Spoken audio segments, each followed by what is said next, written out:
Hey, what is up everyone? So it's been about a week since we got our final update for Season 16, so I thought this would be a good time to just reflect on the season and just give you my thoughts on how Season 16 ended up turning out. So Season 16 is an interesting one for me to talk about. If you remember my review from Season 15, I feel like Season 15 is probably the least amount of time that I've played Sea of Thieves in the last 5 years or so. I basically took a pretty decent break while still, getting on here and there, but I didn't even finish the season pass for season 15. So getting into season 16, I was kind of wanting to get back into the game. I was wanting Rare to give me a reason to play Sea of Thieves again, and in some ways they did, and other ways they didn't. So season 16 had a lot riding on it, this being the first real true Reaper season, like the first real focused update on the Reaper's bones since they were introduced years ago. There was a lot of potential here for what they could do with a Reaper themed season.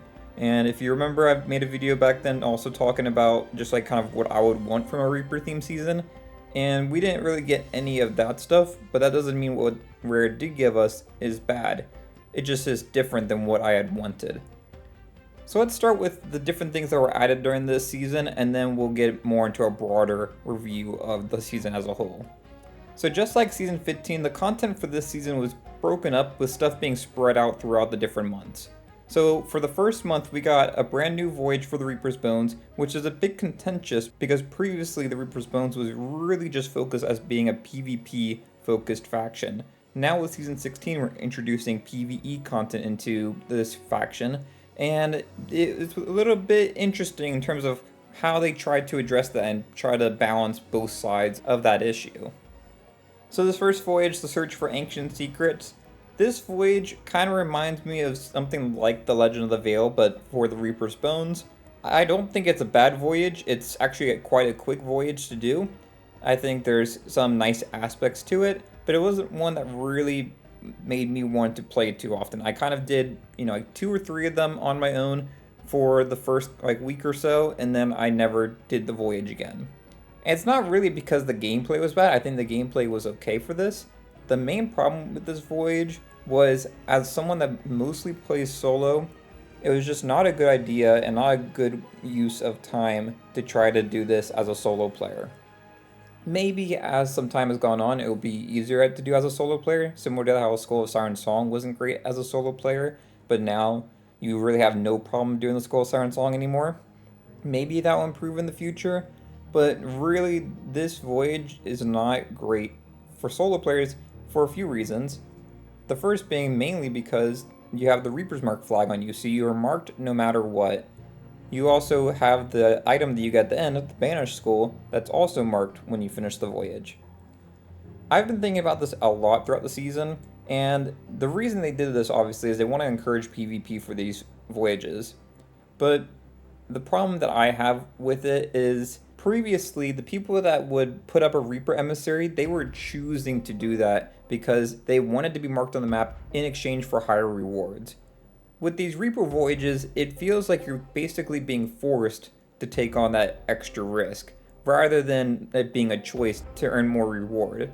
I think this voyage would do a lot better if you weren't marked on the map with the Reaper's Mark. I'm a little bit more okay with the Banished Skull being marked on the map. I feel like that is fine afterwards. Really the problem is, if you're a solo player, you don't really have a good way of keeping an eye out on the horizon to see if anyone's trying to sneak up on you. If you're in a larger crew, it's a little bit easier to spot other, crews coming up to attack you, or just even just defending yourself if you get surprise attack.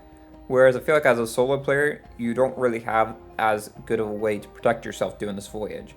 And I think that is in main part due to the Reaper's Mark flag. In terms of how the voyage is set up though, I'm pretty much fine with all of it. You have the beacon at the end that kind of alerts everyone that you're there. So there's basically 3 ways that they're trying to encourage PvP for this voyage.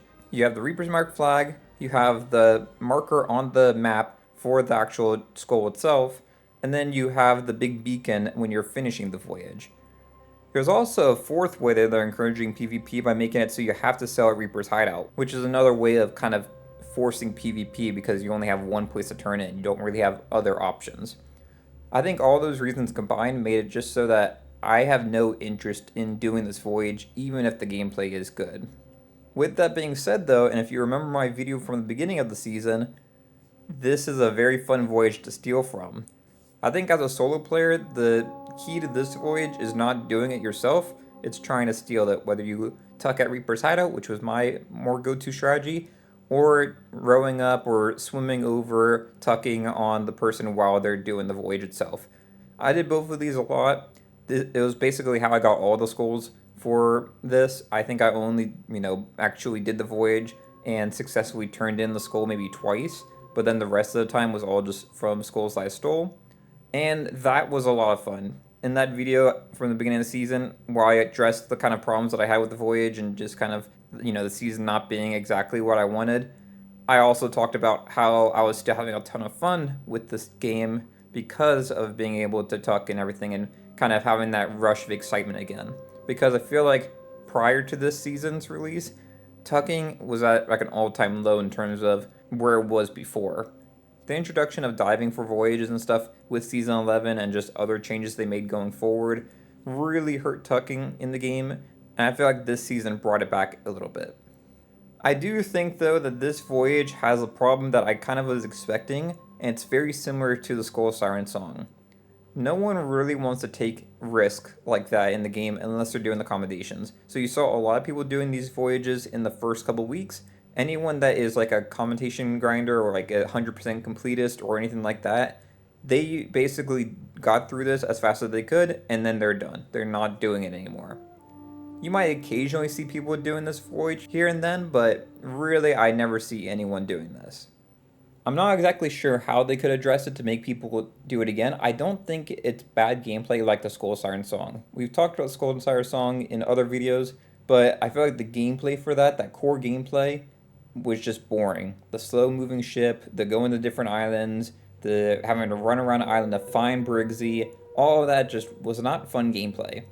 This voyage does not have that same problem because the voyage itself, the gameplay itself, is actually pretty decent. I wouldn't say it's extremely fun, but it is enjoyable. You're kind of going around, you're getting your skeleton allies to help you, you're digging up these pillars while being attacked, you're, fighting waves of phantoms that are trying to get you while you're allied with your skeleton friends and stuff.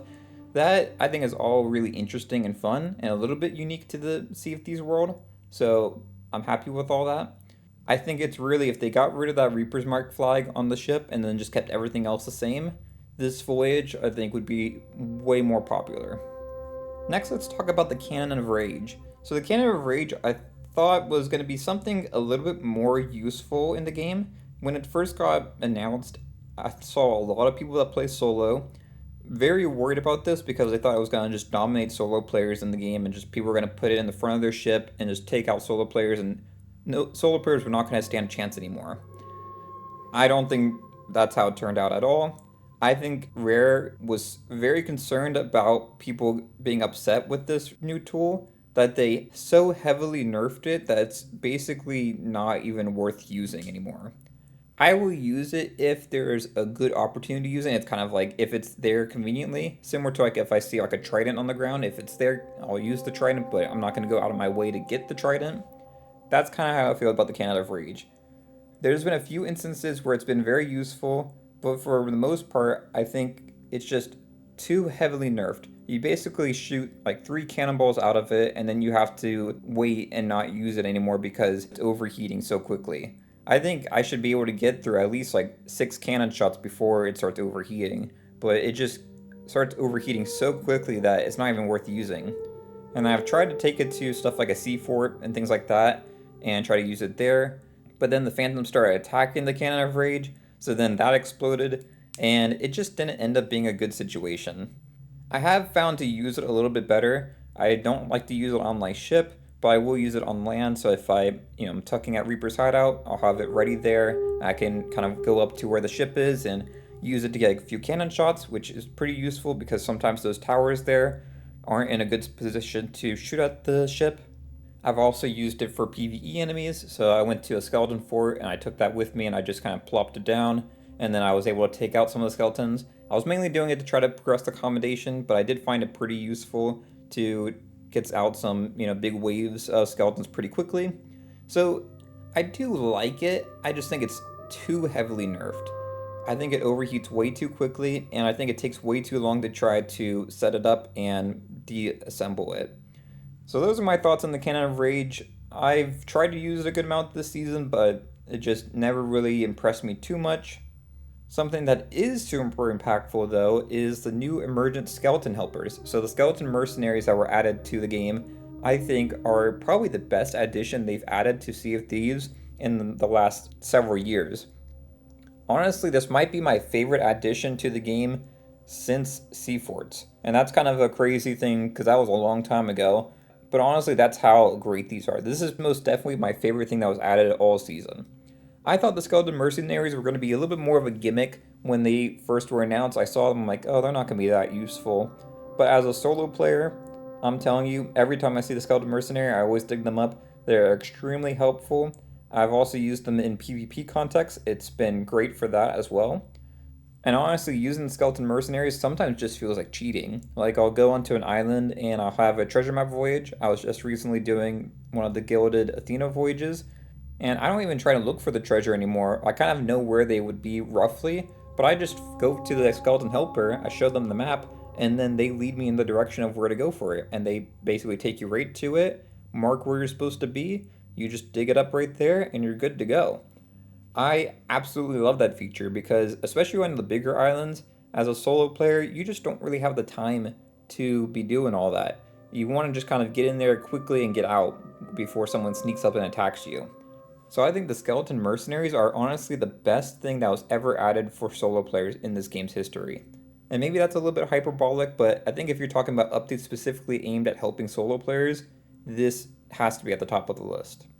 I have also used this in PvP context, not as frequent as just the PvE stuff, but there's been situations where like I've gone and tried to steal a skeleton fort, and I've dug up the skeleton mercenaries and recruited them to my team, and they were able to start helping me just go around and fight the other players and kind of give me a little bit of an edge. Instead of just being a solo player fighting by myself against a crew, I have, a couple other allies that are helping me fight. And even if they're not that great at fighting, they've missed their shots, they maybe aren't intervening as quickly as they should. There has been several situations where I've just needed to basically distract the other player and then let the other skeletons just start shooting at them and eventually get their health down. I had this one situation where I was basically close to death. I was about to die, and all I did was basically kept blocking with my sword, and I kept trying to basically get the person near the skeletons so the skeletons would shoot at the person until they eventually backed off and I was able to heal up myself. That's an example of how you can really use these skeleton mercenaries to your advantage in a PvP situation, and it's really changed up the game for me. So I have nothing but praise for the skeleton mercenaries. I thought it was going to be more of a gimmicky thing that wasn't really going to be that big of a deal when it was first shown off and first announced, but now actually using it in the game, it is phenomenal, and that's the best thing I think they've done in a long time. So the next addition that they had was the ability to basically break open Reaper chest and have these skeleton mercenaries spawn out of it and help you attack wherever you are. This is cool in concept, but I've only tried it once just to test it to see if it actually worked well, and I wasn't impressed. I feel like this is a really cool idea, really cool concept, but the situation where you're going to have this is really if you dig up the skeleton chest and then you're on an island or somewhere where it becomes convenient to use at that time. You're not really going to go out of your way to take the Reaper chest and go somewhere else with it. At least, I don't think so. I could see it being useful for stuff like if you're at the Fort of the Dam and a Reaper chest is in the vault, and then maybe you're stacking the Fort of the Dam, so you're doing it over and over again. You take the Reaper chest out and you spawn them, and then you have waves of skeletons helping you fight against the PvE enemies. Or even if you are, finished the Fort of the Dam and you have it on your ship and you're sailing to Reaper's High or something, and then someone tries to board you, you could unleash the skeletons and then have them help you attack whoever's boarding you. I could see that being pretty useful, but overall, it hasn't really turned out that way for my play. The one time that I did try, I took it to the Sea Fort because that was one of the accommodations is to unleash it at a Sea Fort. They have other places that you're supposed to unleash it at to help you in whatever battle you are fighting with the PvE enemies. When I used it at the sea fort, they were only stuck to where I basically opened up the chest, so they weren't able to explore the whole sea fort. And that caused a problem where basically the phantoms, they were spawning on all the different levels, and I was trying to lead them up to where the skeletons were so I could, actually get some use out of it, let them fight them for a bit. But it ended up just being more of a hassle than it was worth. It didn't really help me at all. It actually took longer for me to do that than it would have been for me to just fight all of them on my own. So maybe it would be better if I did it somewhere else. Maybe if I were to do it at, say, a skeleton fort instead of a sea fort, where the skeleton fort's more of like a flat area. That might work better. But I just don't really see a reason to bring a whole Reaper chest over to wherever you're trying to do one of these things.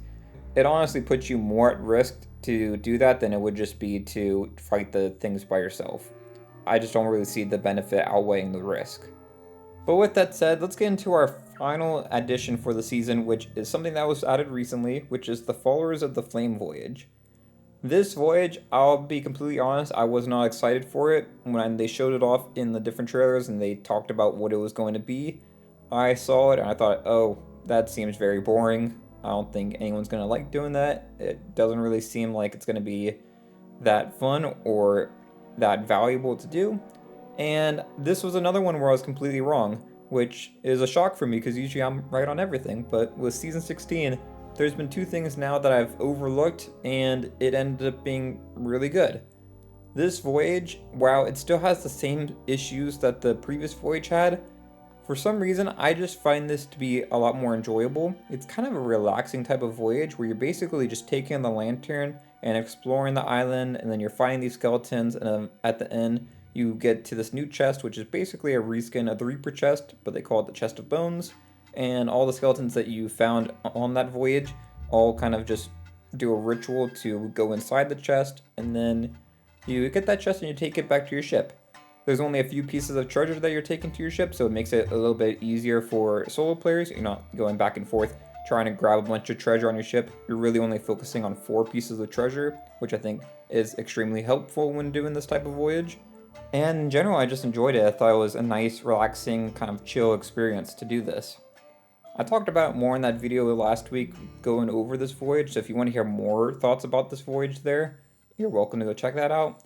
But overall, I do think if they were to remove the Reaper's Mark flag that's on your ship, but kept everything else the same, keep the same marker on the treasure at the end, and maybe even add a beacon if they really want to make it more PvP focused for this, that would all be fine in my mind. I think the Reaper's Mark flag is just a little bit overkill, and I think it pushes a lot of people that would be interested in this type of PvE activity away from doing it. I think there's tons of people that are a little bit too skittish of PvP, or maybe just don't want to engage in PvP that day unless they really have to, and this is just not worth the trouble for it. So I think both of these voyages are going to need a change. I do think this voyage is a lot better than the first voyage we got in terms of just my enjoyment of doing the voyage, but they both have the same core problem. So talking about the season as a whole, one of the biggest problems I've had with this season though is I've wanted to play the game more, but the game has not wanted me to play more. Basically, since the start of Season 16, I've had a bug. I don't know if it's just my computer in general, or maybe it's something from NVIDIA with the graphics card that, they released new drivers. Maybe that's what caused the problem. But it seemed to start with the release of Season 16, and my game crashes all the time. And it says like the video driver is causing issue. It's only happening with Sea of Thieves, so it makes me think that it's a Sea of Thieves issue.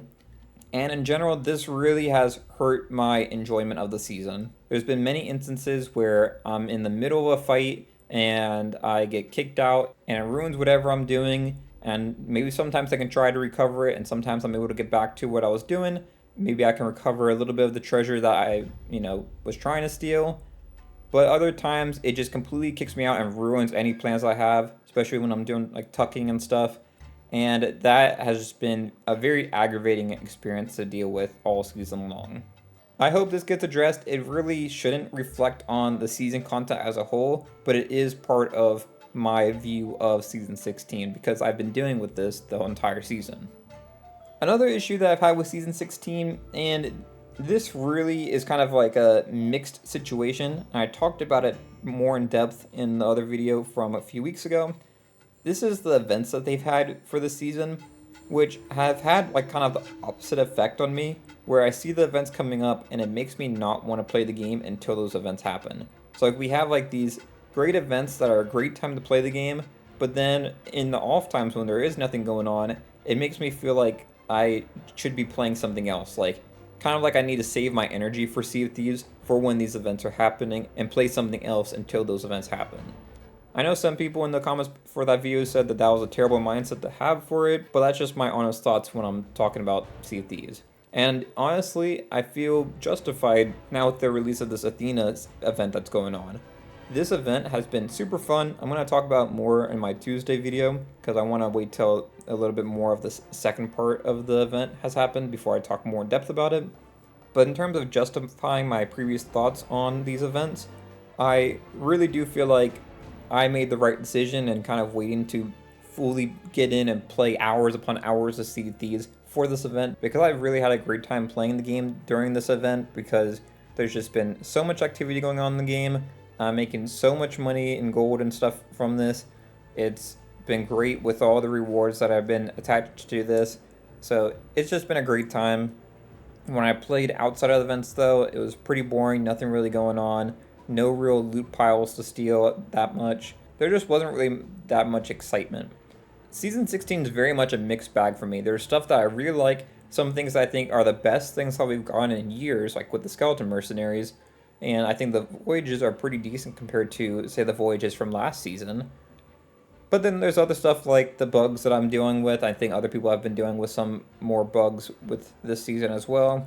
And just kind of the off periods when there isn't a new update or isn't a new event going on that have kind of tampered my excitement.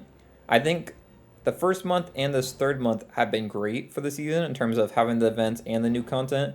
But there was a bit of a lull period for the second month that was kind of hard to play through. It was kind of boring. The only real new gameplay change that we got was with those Reaper chests, being able to open them up, which, as we already talked about, was not very great change in my opinion. So season 16, very mixed bag, but I think overall this was a pretty good season compared to the last 5 or 10 seasons that we've had in the game. I don't know if it'd be in the top of my list, but it's at least in, let's say, like top 10, maybe even close to top 5. I would have to re-look at my ranking list and really kind of think about it more. And we'll probably do that when we get closer to like season 20 or something and kind of re-rank those again. But this season was very solid. It was a very good season. Now, I would talk about like the season pass and the plunder pass, but I've really already made in-depth videos about both of those things. So if you want to go check those out, I'd also recommend those.